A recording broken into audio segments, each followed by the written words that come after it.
नमस्कार दोस्तों, मैं हूं संतोष पाठक और एक बार फिर से आपका स्वागत कर रहा हूं द न्यूज लॉन्चर में। एक चुनावी जीत हासिल करने के बाद प्रधानमंत्री नरेंद्र मोदी ने भाजपा राष्ट्रीय मुख्यालय में पत्रकारों से बात करते हुए कहा था कि हम सब कुछ अचानक तय नहीं करते हैं जी। कई साल पहले मेहनत करते हैं, कई साल पहले प्लानिंग करते हैं, फिर उसको एग्जीक्यूट करते हैं। आपको लगता होगा तुरंत फ्रंट कर लिया, अभी हाल में फैसला कर लिया। ऐसा करते नहीं है, हम बहुत पहले तय कर लेते हैं। तो आज ये सवाल उठकर सामने आ रहा है कि क्या नरेंद्र मोदी ने अपनी सरकार को स्थिर बनाए रखने के लिए, अपने सहयोगियों को इधर उधर भटकने से रोकने के लिए इंडिया गठबंधन को खत्म करने की ही रणनीति बना ली है। और सवाल यह भी उठकर निकलकर सामने आ रहा है दोस्तों कि आखिर इस इंडिया गठबंधन को खत्म करने की सुपारी किसने दी है। इस इंडिया गठबंधन को खत्म करने की सुपारी किसने ली है। मैं दोबारा इसको रिपीट कर देता हूं। इंडिया गठबंधन यानी विपक्षी इंडिया गठबंधन को खत्म करने की सुपारी किसने दी है और यह सुपारी किसने ली है। एक के बाद एक कई तरह के नेताओं के बयान आते रहते हैं। एनडीए के अलग अलग दलों के नेताओं के बयान आते हैं, इंडिया गठबंधन के अलग अलग नेताओं के दलों के बयान आते रहते हैं। कभी कहते हैं कि राहुल गांधी के नेतृत्व क्षमता पर सवाल उठ रहे हैं, कभी कोई दावेदारी करता हुआ नजर आता है। इस बीच में भारतीय जनता पार्टी चुटकी लेते हुए नजर आती है कि देखो, हमने कहा था ना इंडिया गठबंधन चुनाव तक ही रहेगा, अब ये टूट गया है, आपस में लड़ने लग गए हैं। लेकिन इन तमाम चीजों के बीच कई राजनीतिक घटनाएं ऐसी हो रही है इस देश में जो कई तरह के सवाल खड़े कर रही है। उन तमाम सवालों को लेकर आज मैं आपके पास आया हूं, उन तमाम तथ्यों को लेकर आज मैं आपके पास आया हूं। आप लोग लगातार इस बात का विश्लेषण करते रहते हैं, सुनते होंगे, आप लोग देखते होंगे, पढ़ते होंगे। कई वीडियो हमने भी इस बात पे बनाए जब नीतीश नाराज हो जाते हैं या चंद्रबाबू नायडू की तरफ से कुछ खबरें निकल कर आती है या एकनाथ शिंदे जब नाराज होकर गांव चले जाते हैं। अब उसमें कई चीज निकल के आती है। 240 सांसदों वाली भारतीय जनता पार्टी और उनके नेता नरेंद्र मोदी के मन में चेहरे पे एक आध बार दिखा है, जरूर दिखा है। मन में हमेशा ये खटकता रहता होगा कि पता नहीं कब ये सरकार चली जाए। क्यों?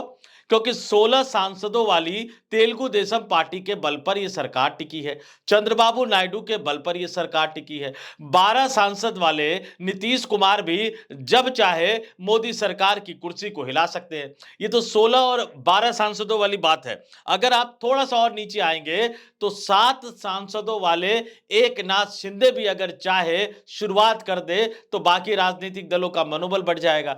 चिराग पासवान है, 5 सांसद है, लेकिन उनको लेकर भी गाहे बगाहे खबर आती रहती है, क्योंकि कहा जा रहा है कि तेजस्वी यादव ने उनको बिहार में डिप्टी सीएम यानी उप मुख्यमंत्री का पद दे दिया है। तो अब ये तमाम राजनीतिक दल मैंने आपको गिना दिए। 16 सांसदों वाले चंद्रबाबू नायडू, 12 सांसदों वाले नीतीश कुमार, 7 सांसदों वाले एकनाथ शिंदे, 5 सांसदों वाले चिराग पासवान और 1-2 सांसदों वाली की तो लंबी लाइन लगी हुई है ये एनडीए गठबंधन में। हमेशा ये डर सताया रहता है, हमेशा ये मन के अंदर कहीं ना कहीं सरकार के रणनीतिकार, सरकार के नेता, प्रधानमंत्री नरेंद्र मोदी और अमित शाह के मन में ये डर बैठा रहता है कि पता नहीं कब कहां कौन सा सहयोगी दल नाराज हो जाए, जिससे सरकार की स्थिरता पर खतरा पैदा हो जाए। हमने वक्फ संशोधन अधिनियम विधेयक पर देखा, लोकसभा में जब यह पेश किया गया, किस तरह से टीडीपी के सांसद ने खड़े होकर क्या कहा, सरकार को मजबूरी में इसको जेपीसी में भेजना पड़ गया। एक देश एक चुनाव जो बिल था उसका हास्य भी हमने देखा कि कैसे उसको जेपीसी में भेजना पड़ गया। नरेंद्र मोदी को इस स्टाइल में काम करने की कभी आदत रही नहीं है। अपने राजनीतिक करियर में पहली बार 2024 के लोकसभा चुनाव में मिली हार, मैं इसका जिक्र इसलिए कर रहा हूं, हार मैं इसलिए कह रहा हूं क्योंकि अपने राजनीतिक करियर में पहली बार नरेंद्र मोदी को बहुमत नहीं मिला था और 240 सांसदों के बल पर वो देश के प्रधानमंत्री तो बन गए, लेकिन ये तमाम नाम जो मैंने आपको गिनाए, वो नाम नरेंद्र मोदी की कुर्सी के अलग अलग पाए हैं। एक भी पाया हिला, एक भी पाया टूटा, एक भी पाया अलग हट के चला गया तो नरेंद्र मोदी प्रधानमंत्री नहीं रह पाएंगे। तो क्या इस सोच ने उनको मजबूर कर दिया कि इंडिया गठबंधन को तोड़ने की एक बड़ी साजिश रची जाए? क्या वाकई प्रधानमंत्री भारतीय जनता पार्टी इंडिया गठबंधन को खंड खंड करने की रणनीति बना चुकी थी? और अब उस रणनीति को एक एक करके एग्जीक्यूट किया जा रहा है। क्या फेज वाइज इस रणनीति को यानी इंडिया गठबंधन को तोड़ने की रणनीति को लागू किया जा रहा है? यह बात हम और आप सभी जानते थे। जब इंडिया गठबंधन का गठन किया गया था उस समय ही यह कहा गया था कि यह गठबंधन भारतीय जनता पार्टी को सत्ता से बाहर उखाड़ फेंकने के लिए बनाया जा रहा है। यह नरेंद्र मोदी को प्रधानमंत्री के पद से हटाए जाने के लिए बनाया जा रहा है और जिस राज्य में जो दल ताकतवर होगा वो दल उस राज्य में इंडिया गठबंधन को लीड करेगा। लेकिन इसके बावजूद हरियाणा में जब विधानसभा चुनाव हुआ तो तमाम इंडिया गठबंधन कांग्रेस के साथ खड़ा नजर नहीं आया। महाराष्ट्र में जब विधानसभा चुनाव हुआ तो वहां इंडिया गठबंधन के दल, खासतौर से दो, उद्धव ठाकरे, शरद पवार साथ खड़े तो थे, लेकिन कांग्रेस के अंदर ही बहुत सारा घालमेल होता हुआ नजर आया। और इन दोनों राज्यों के विधानसभा चुनाव के नतीजों के बाद जिस तरह से ममता बनर्जी निकलकर सामने आई, जिस पर लालू यादव का बयान हुआ, अखिलेश यादव का बयान आया, आम आदमी पार्टी ने कुछ कहा, इन तमाम नेताओं के बयान को के अगर सीक्वेंस को देखें कि शुरुआत किसने करी, संसद भवन में बयान किसने दिया, किसने लिया, फिर कोलकाता में बयान किसने दिया, किसने लिया, पटना में लालू यादव ने कैसे बयान दिया, अखिलेश यादव ने कैसे बयान दिया, इन तमाम बयानों के पीछे, इन तमाम घटनाक्रम के पीछे आपको कहीं ना कहीं एक या दो तार जुड़ता हुआ नजर आएगा और यही सबसे बड़ा सवाल खड़ा कर रहा है। लेकिन उसके बावजूद जब इंडिया गठबंधन खत्म होता हुआ नजर नहीं आया तो फिर इसका दूसरा तीसरा चरण भी अपनाया जाने लगा और अब जो सबसे महत्वपूर्ण चरण आ गया, दिल्ली का विधानसभा चुनाव। अब दिल्ली के विधानसभा चुनाव को आप सिर्फ एक राज्य के विधानसभा चुनाव के नजरिए से मत देखिए। एक तरफ आम आदमी पार्टी है जो पिछले कुछ वर्षों में इतनी तेजी से उभरी है, लगातार उभर रही है कि उसके पीछे कहीं ना कहीं शक पैदा होते हैं। जब आंदोलन खड़ा हुआ जंतर मंतर पे, जब आंदोलन चला रामलीला मैदान में, जब तिहाड़ जेल से अन्ना हजारे रिहा होकर पहुंचे रामलीला मैदान में, उस भीड़ में अगर कभी मौका मिले उन फुटेज को उठाइएगा, उनकी बातचीत को समझिएगा, जो लोग उस भीड़ में मौजूद थे, आपको कई तरह के किस्से, कई तरह के किरदार उभरते हुए नजर आएंगे। अमित शाह तो खुद कह चुके हैं कि जब अन्ना हजारे का आंदोलन चल रहा था तो एक गाड़ी में बैठ के चुपचाप जाते थे, जंतर मंतर पर देखते रहते थे कि किस तरह से यह आंदोलन चल रहा है, कांग्रेस की सरकार के खिलाफ कितना गुस्सा पैदा है, भ्रष्टाचार के खिलाफ आम जनमानस में कितना गुस्सा है, जिससे उन्हें 2014 के लोकसभा चुनाव की रणनीति बनाने में मदद मिली। और ये तमाम किरदार एक बार फिर से सक्रिय होते नजर आए 2024 के लोकसभा चुनाव के बाद, जब नरेंद्र मोदी को अपने दम पर बहुमत नहीं मिल पाया और अब दिल्ली के विधानसभा चुनाव के समय एक बड़ा खेल शुरू हो गया है कि परमानेंटली, अस्थायी रूप से इंडिया गठबंधन को खंड खंड कर दिया जाए, इंडिया गठबंधन को तोड़ दिया जाए। अब सवाल यह उठ रहा है कि इंडिया गठबंधन को खत्म करने की सुपारी किसने ली है? क्या उन अरविंद केजरीवाल ने ली है जो आंदोलन के समय बाबा रामदेव, श्री श्री रविशंकर जैसे लोगों के प्रभाव में थे? वो अरविंद केजरीवाल ने ली है जिनके आंदोलन के समय राष्ट्रीय स्वयंसेवक संघ का एक बड़ा कैडर उनको सपोर्ट करता हुआ नजर आता था। मैं क्यों इस बात को कह रहा हूं? लोकसभा चुनाव में आप दिल्ली में गठबंधन कर लेते हैं कांग्रेस के साथ, लेकिन जब विधानसभा चुनाव की बारी आती है, न केवल आप कांग्रेस को बाहर निकाल देते हैं, बल्कि आप ये चाहते हैं कि कांग्रेस चुनाव भी न लड़े दिल्ली के विधानसभा का। उसके बाद आप इंडिया गठबंधन के एक एक सहयोगियों को फोन खड़काने लगते हैं। बताया जा रहा है कि तमिलनाडु के मुख्यमंत्री को फोन किया गया, एनसीपी के सुप्रीमो पवार साहब, शरद पवार साहब वाली शरद पवार साहब को फोन किया गया, ममता बनर्जी से मदद मांगी गई, अखिलेश यादव से मदद मांगी गई कि आप राहुल गांधी को समझाओ। शुरुआती फेज में लगा कि राहुल गांधी समझ भी गए। अजय माकन एक बड़ी प्रेस कॉन्फ्रेंस करने वाले थे जिसमें केजरीवाल देशद्रोही है ऐसा पोस्टर रिलीज करने वाले थे, लेकिन अचानक राहुल गांधी के कहने पर अजय माकन ने वो प्रेस कॉन्फ्रेंस कैंसिल कर दी। लेकिन उसके बाद आम आदमी पार्टी, अरविंद केजरीवाल और ज्यादा हमलावर हो गए कांग्रेस पे और राहुल गांधी पे। इस पूरे घटनाक्रम को देखिएगा दोस्तों। उसके बाद राहुल गांधी की एक रैली होती है सीलमपुर में, रैली को रोका जाता है, रैली से दिल्ली पुलिस आकर लोगों को निकालती है, फिर सिक्योरिटी के नाम पर वापस कहती है कि दोबारा आप आइए। उस रैली में राहुल गांधी अरविंद केजरीवाल और भाजपा को यानी नरेंद्र मोदी को एक साथ तौल देते हैं। उसके बाद फिर से दोबारा से ये तमाम रूठने मनाने का एक नया सिलसिला शुरू हो जाता है। फिर कहा जाता है कि राहुल गांधी मान गए हैं। उसके बाद एक के बाद एक राहुल गांधी तमाम रैलियों को कैंसिल करते हुए जा रहे हैं। बताया ये जा रहा है कि तबीयत उनकी खराब है। और फिर कई तरह की खबरें निकलकर सामने आती है। प्रियंका गांधी की सक्रियता की खबरें निकलकर सामने आती है। अजय माकन जो प्रेस कॉन्फ्रेंस रुक गई थी, वो प्रेस कॉन्फ्रेंस करने के लिए आते हैं और प्रेस कॉन्फ्रेंस में वो किन शब्दों में बात करते हैं। लगातार इस बात को समझिएगा, एक एक कड़ी को जोड़ने की कोशिश कीजिएगा। सबसे पहले मैं अजय माकन साहब का बयान सुनवाने से पहले आज का घटनाक्रम बताना चाहूंगा। उसके बाद मैं उस अजय माकन साहब के बयान पर भी जाऊंगा।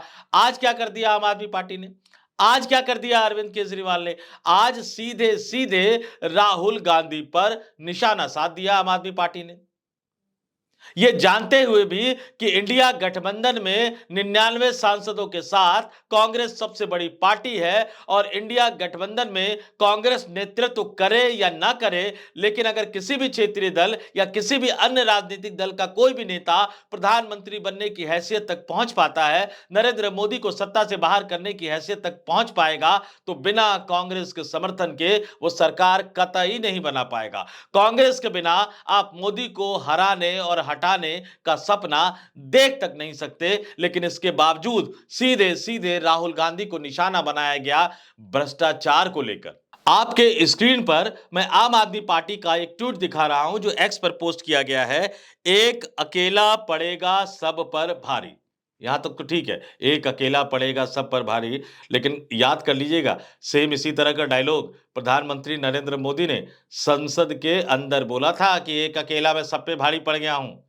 सेम कॉपी है, कॉपी बहुत सी चीजें हैं।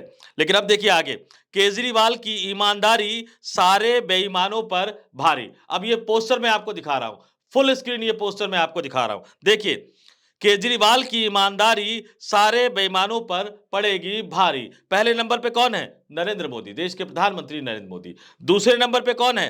केंद्रीय गृह मंत्री अमित शाह। तीसरे नंबर पे कौन है? राहुल गांधी। जी हां, वही राहुल गांधी जो इंडिया गठबंधन में 99 सांसदों के साथ सबसे बड़े राजनीतिक दल के नेता हैं, लोकसभा में विपक्ष के नेता है। और चूंकि विपक्षी दलों ने इंडिया गठबंधन बना रखा है, तो मैं कह सकता हूं कि लोकसभा में इन तमाम राजनीतिक दलों के नेता राहुल गांधी है। लेकिन राहुल गांधी को आम आदमी पार्टी ने अपने पोस्टर में सबसे बड़े बेईमानों की लिस्ट में तीसरे नंबर पर रखा है।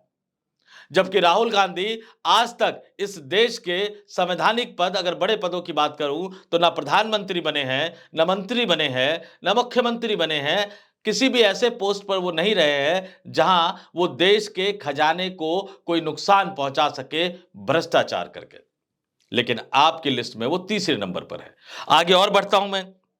उत्तर प्रदेश के मुख्यमंत्री योगी आदित्यनाथ को आम आदमी पार्टी ने चौथे नंबर पे रखा है। वीरेंद्र सचदेवा दिल्ली प्रदेश के अध्यक्ष 5वें नंबर पे। अनुराग ठाकुर पूर्व केंद्रीय मंत्री 6ठे नंबर पे। नीचे अगर आप आ जाएंगे तो उसमें प्रवेश वर्मा भाजपा के हैं, अजय माकन कांग्रेस के हैं, अभी उनका कुछ दिन पुराना मैं बयान आपको सुनवाऊंगा। संदीप दीक्षित नई दिल्ली विधानसभा सीट से अरविंद केजरीवाल के खिलाफ चुनाव लड़ रहे हैं। बाकी दो अन्य नेता, जिसमें से एक रमेश बिधूरी भी है जो अपने बयानों के लिए बहुत चर्चा में रहते हैं। तो आप राहुल गांधी को, विपक्ष के नेता को, कांग्रेस के नेता को, लोकसभा में विपक्ष के नेता को भ्रष्टाचारियों की लिस्ट में तीसरे नंबर पर रखकर कहीं ना कहीं इंडिया गठबंधन का पूरी तरह से विघटन करने की कोशिश कर रहे हैं। कहीं ना कहीं इंडिया गठबंधन को पूरी तरह से खत्म करने की कोशिश कर रहे हैं। लेकिन यह सिलसिला यहीं खत्म नहीं होता। ये जो आरोप लगाए हैं ना केजरीवाल साहब ने, इसी तरह के आरोप वो आंदोलन के समय लगाया करते थे। और उसके बाद एक एक करके जब उन नेताओं ने अदालत का सहारा लिया तो केजरीवाल ने एक एक करके माफी मांगी। कुछ नेताओं के वो घर तक चले गए और उसके आगे घर जाके उन्होंने क्या किया मैं जानता हूं, बताऊंगा नहीं।